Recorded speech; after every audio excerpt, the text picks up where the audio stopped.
Doctor Arif Siddiqui साहब हमारे साथ मौजूद हैं, motivational speaker. Welcome to show कहेंगे डॉक्टर साहब। Thank you very much. अस्सलाम वालेकुम। वालेकुम अस्सलाम। डॉक्टर साहब, सबसे पहले तो यही कि बहुत सारा बहुत बड़ा तबका ऐसा है जो कि इस बात के अगेंस्ट है कि ख़वातीन को खुद मुख्तार नहीं होना चाहिए। मैं भी हूँ। आप भी इस फिक्रे में थोड़ा सा एक झोल है, हम उसे पहले ठीक कर दें ताकि प्रोग्राम सही रुख पे चला जाए। बिल्कुल बिल्कुल। जब हम कहते हैं कि ख्वातीन की खुद मुख्तारी, वो बात चली जाती है मेरा जिस्म मेरी मर्जी।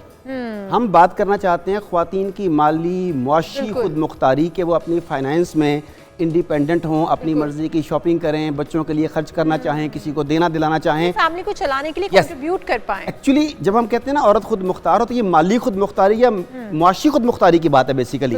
लेकिन जब हम इस लफ्ज़ को वेग कर देते हैं कि औरत की खुद मुख्तारी, तो फिर वो उस तरफ बात चली जाती है जिसका शिकार इस वक्त हमारा मुआशरा हो रहा है। मगरबी NGOs शिद्दत के साथ हमारे ऊपर जलगार कर रही हैं। वो क्या है? मेरा जिस्म मेरी मर्जी। मेरा ख्याल है मुआशी खुद मुख्तारी की बात कर रहे हैं ना। बिल्कुल बिल्कुल। हाँ, तो ये चीज़ क्लियर हो गई। ये जो फेमिनिज्म तबका है, ये तो फिर इस कॉज को बल्कि डैमेज भी कर रहा है। मैं ये समझता हूँ बजाय इसके कि वो स्ट्रेंथन करे ख्वातीन को, वो कंट्रोवर्शियल कर रहे हैं, एक्सप्लॉइट कर रहे हैं। तो हमने पहले सब चीज़ टॉपिक ठीक कर लिया कि ये माली व मुआशी खुद मुख्तारी की हम बात कर रहे हैं। ज़रूरत क्यों है डॉक्टर साहब? ये भी ज़रा इस पर भी रोशनी डालिए। देखिए, सबसे पहले तो जैसा कि मैडम ने कहा कि एक तबका माली और मुआशी खुद मुख्तारी के भी खिलाफ है। तो बिफोर द प्रोग्राम हम जब आपस में बात कर रहे थे तो मैडम ने सैयदा खदीजा की बात की, और सब लोग सिर्फ सैयदा खदीजतुल कुबरा ही की बात करते हैं कि शायद वो एक ही खातून थी। अब अगर आपसे देखें तो रसूल पाक की दूसरी ज़ौजा सैयदा ज़ैनब बिनते जहश, वो भी कारोबारी खातून थी। सैयदा रसूल पाक की फुफी सैयदा सफ़िया बिनते अब्दुल मुत्तलिब, वो भी कारोबारी उमूर की माहिर थी। रसूल पाक की बेटी सैयदा रुक़ैया बिनते मोहम्मद, जो सैयदना उस्मान के अक़द में थी, वो भी कारोबारी समझ बूझ रखती थी। उसके बाद एक सैयदा शिफा, उनका नाम ही शिफा था, और वह अमूर तिब में जड़ी बूटियों का इल्म जो है उसमें वो महारत रखती थी। इस तरह की आपके सामने एक दर्जनों मिसालें हैं जो सैयदना रसूल करीम के दौर में, फिर खुलाफाए राशिदीन के दौर में, फिर इस्लाम के अरूज के दौर में सामने आई, जहाँ औरतों ने शाना बेशाना हर मैदान में बशमूल मालियाती मैदान में मर्दों का साथ दिया। तो आज भी अगर हम ख्वातीन को वो मौके प्रोवाइड करें कि वो अपनी इज्जत और इफ़्फ़त की हिफाजत के साथ अपने आप को ख़ास दायरे में रखते हुए अच्छे एनवायरनमेंट में रह के अगर वो सोसाइटी में कंट्रीब्यूट कर सकें, अपनी फैमिली के लिए कंट्रीब्यूट कर सकें, अपने मुल्क के लिए कंट्रीब्यूट कर सकें, और ओवरऑल उम्मत के लिए कंट्रीब्यूट कर सकें, I think this is a noble काज।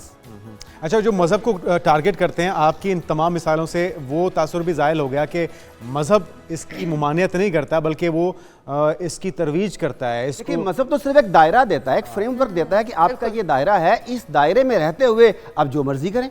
एक तरीका बताया उसने, उस तरीके में रहते हुए आपको आज़ादी है। और आजकल तो ज़्यादा आज़ादी इसलिए मिल गई आपको कि दुनिया जब ग्लोबल विलेज बनने की तरफ आई तो आपने देखा कि अब घर बैठे दिन हो रात हो किसी भी वक्त अपना काम कर सकते हैं। अब आप जॉब्स करने की बजाय एंटरप्रेन्योरशिप की तरफ जा रहे हैं।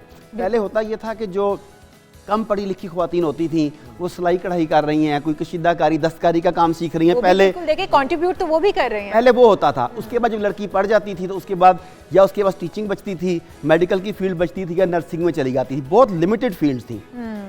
आज जब दुनिया ने एक्सपेंड किया, विजन बढ़े, लोगों को पता लगा कि दुनिया कितनी बड़ी है, तो फिर इतनी मज़े की चीज़ें सामने आई कि वो ख्वातीन जिस कैलिबर की हैं उस कैलिबर पर अपने दायरे के अंदर रहते हुए वो अपने फैमिली सोसाइटी की बेटरमेंट के लिए काम कर सकती हैं। तो डॉक्टर साहब, आप ये समझते हैं कि जो एक औरत एक बच्चा पैदा कर सकती है, उसे पढ़ा लिखाने में उसका बहुत सपोर्ट कर सकती है, उसे जवान कर सकती है और उसे इस काबिल बना सकती है कि वो सोसाइटी में मूव कर सके, तो वो औरत बिजनेस वुमन भी हो सकती है, वो औरत जॉब भी कर सकती है, वो औरत फाइनेंशियली स्ट्रॉन्ग भी होनी चाहिए, और ये उसकी ज़रूरत भी है और उसका राइट भी है। ये आप मानते हैं? औरत थोड़ी सी जज्बाती होती है।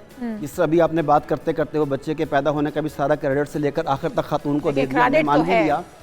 और अभी शुक्र आपने वो मुहावरा नहीं सुनाया जिसमें कहते हैं ना कि हर कामयाब मर्द के पीछे एक औरत का हाथ होता है। उन्होंने ब्रेक में सुनाया था। और वो पूरा मुहावरा यही है, ये अपना आधा मुहावरा है। पूरा मुहावरा ये है कि हर कामयाब मर्द के पीछे एक औरत और नाकाम मर्द के पीछे कई औरतों का हाथ होता है। बिल्कुल। वो बात इसीलिए जाता है कि एक ही होती है। खैर, ये तो वो हम दूसरी तरफ जा रहे हैं। तो खातून को अगर उसके दायरे कार समझा दिया जाए कि ये आपकी लिमिट्स हैं, ये अखलाकी इक़दार हैं, ये आपकी फैमिली की इक़दार हैं, ये दीनी इक़दार हैं, इसके अंदर रहते हुए आप अपनी बेटरमेंट के लिए, फैमिली की बेटरमेंट के लिए, सोसाइटी की बेटरमेंट के लिए सब कुछ कर सकती हो जो इस दायरे में आता है। मेरा ख्याल है इतनी बड़ी फील्ड है, इतनी बड़ी फील्ड है कि हम मुआशी आज़ादी की तरफ जा सकते हैं, यकीनन जा सकते हैं। इसके फ़वाइद फिर क्या क्या हैं डॉक्टर साहब? अगर सही मायनों में अपने लिमिट्स को पहचानते हुए, समझते हुए अगर फ्लरिश करे खातून, उसकी उस तरह से ग्रूमिंग हो, उसको उतनी आज़ादी भी दी जाए, क्या क्या समरात हो सकते हैं? देखिए, जो मिडिल क्लास की अगर बात करूँ ना, पहले तो तो मिडिल क्लास में 80% से ज़्यादा झगड़े मियाँ बीवी के मालियाती प्रॉब्लम्स की वजह से शुरू होते हैं। यही उसका सद्देबाब हो जाएगा। पहली बात है, उसका सद्देबाब हो जाएगा। फिर आप अपने बच्चों को अच्छा एनवायरनमेंट, अच्छी एजुकेशन, वो सारा कुछ शौहर के साथ जब शाना बिशाना खड़ी होंगी तो वो दे सकेंगे। आपके वालिदैन अगर बूढ़े हैं खातून के, तो वो हस्बैंड की जिम्मेदारी नहीं है सपोर्ट कर सकते। लेकिन अगर आप खुद कमा रही हैं तो आपके पैसों पर शौहर का हक नहीं है। आप अपने पैसों को जहाँ चाहे खर्च करें। आप अपने पैसों को अपने माँ बाप के लिए खर्च कर सकती हैं, चैरिटी में खर्च कर सकती हैं, जहाँ मर्जी कर सकती हैं आप खर्च। फिर आप सब के सब जब मिलके काम करते हैं, मुल्क की इकोनॉमी बेहतर होती है, पूरे का पूरा मुल्क बेहतर हो जाता है। इस वक्त अगर पाकिस्तान की 24 करोड़ आबादी में से 5 करोड़ कमाते हैं और बाकी 20 करोड़ बैठ के खाते हैं, तो अगर ये तादाद डबल हो जाए तो हमारी इकोनॉमी भी बेहतर हो जाएगी, मालियाती मामलात बेहतर हो जाएंगे। जो लोग ये कहते हैं कि जब खवातीन कमाने लगती हैं तो उनके नखरे बहुत हो जाते हैं, रिश्ते नहीं मिलते हैं उनको, उनकी नाक पर कोई रिश्ता नहीं बैठता है। अगर वो घर शादीशुदा हैं तो शौहर को कुछ नहीं समझते क्योंकि वो खुद कमा के ला रही होती हैं। तो ये कितना आप समझते हैं कि इसमें सदाकत है? अच्छा, ये एक बस एक अलमिया है। मैं चूंकि साइकोलॉजिकल पेशेंट्स को देखता हूँ, इस तरह के मामलात, रिलेशनशिप ब्रेकअप्स भी मेरे पास आते हैं। ये बात बहुत हद तक दुरुस्त है कि ख़वातीन जब ज़्यादा कमाने लगती हैं या वैसे भी कमाने लगती हैं तो वो समझती हैं कि अब मैं इंडिपेंडेंट हूँ, मुझे इसकी, सबकी बात नहीं कर रहा, एक ख़ास क्लास की बात कर रहा हूँ, मुझे इनकी ज़रूरत नहीं है। तो जितने भी तलाक़ के मामलात होते हैं, हमने देखा है कि उसमें आम तौर पे खातून का वर्किंग वुमेन होना एक बड़ी वजह बन रहा होता है। मेरा ख्याल है कि ये ट्रेनिंग की ज़रूरत है। ये कि बुरी बात ही, पैसा तो शादी को नहीं चलाता ना, कि आप अगर आप खुद कमाने लग गए हैं, खुद मुख्तार हो गए हैं, फाइनेंशियली आप स्ट्रांग हो गए हैं, तो आप शौहर को कुछ ना समझें क्योंकि आप खुद कमा सकते हैं। आप ठीक कह रही हैं, लेकिन सारे आप ठीक कह रही हैं, लेकिन सब ऐसा नहीं ना सोचते। तो मैं कह रहा हूँ इसके लिए प्रॉपर ट्रेनिंग की ज़रूरत है। एक हस्बैंड को ये बताने, हस्बैंड को भी ये बताने की ज़रूरत है कि जब बेगम भी कमा रही है तो आपको कुछ जगहों पर कंप्रोमाइज़ करना पड़ता है। घर के कामकाज में, बच्चों की तरबियत में आपको ज़ाहिर है टाइम तो वहाँ आपको कंप्रोमाइज़ करना पड़ेगा। शौहर की भी तरबियत चाहिए और बेगम की भी तरबियत चाहिए कि अगर तुम काम कर रही हो तो शौहर की मर्जी के साथ घर के अंदर रहते हुए इक़दार के साथ करना पड़ेगा आपको। इन दोनों की भी बाकायदा ट्रेनिंग होनी चाहिए। हम गाड़ी ट्रेनिंग के बगैर नहीं चलाते, साइकिल ट्रेनिंग के बगैर नहीं चलाते, शादी ट्रेनिंग के बगैर कर लेते हैं। लेकिन हमारे यहाँ शौहरों का एक और प्रॉब्लम ये भी है कि जब खातून, जो आपने भी एड्रेस किया, कि ये भी उन्हें बताना चाहिए या उन्हें कंप्रोमाइज़ यहाँ पे करना चाहिए कि औरत बाहर भी काम करके आई है, ड्यूटी आवर्स उसके भी उतने ही है, मर्द के भी उतने ही है, लेकिन औरत ने घर आके बच्चों को भी देखना है, उसने घर आके किचन को भी देखना है, घर की बाकी जिम्मेदारियों को भी देखना है, लेकिन शौहर ने सिर्फ ऑफिस को देखना है। तो वहाँ पर अगर कहीं ना कहीं कोई झोल आ जाता है, कोई कहीं ना कहीं कोई मसला आ जाता है बाकी चीज़ों को मैनेज करने में, तो मर्द का ये जो एक जवाब होता है औरत के लिए कि सिर्फ तुम ही काम करती हो, मतलब ये थोड़ा समझ से बाहर हो जाता है। इसीलिए मैंने इस तरह इशारा किया कि मर्दों की भी ट्रेनिंग की ज़रूरत है कि जिनकी बेगमात काम कर रही हैं उन्हें उनके प्रॉब्लम्स को, उनके टाइम मैनेजमेंट को, मेंटल स्ट्रेस को, वर्क स्ट्रेस को, वर्कलोड को समझना होगा। अदरवाइज तो फिर घर फिर जहन्नम बन जाएगा। आपने तो काम इसलिए शुरू किया था दोनों ने कि घर में आसाइशात आएँ, तो आप घरों में दूर हो जाएंगे एक दूसरे के साथ।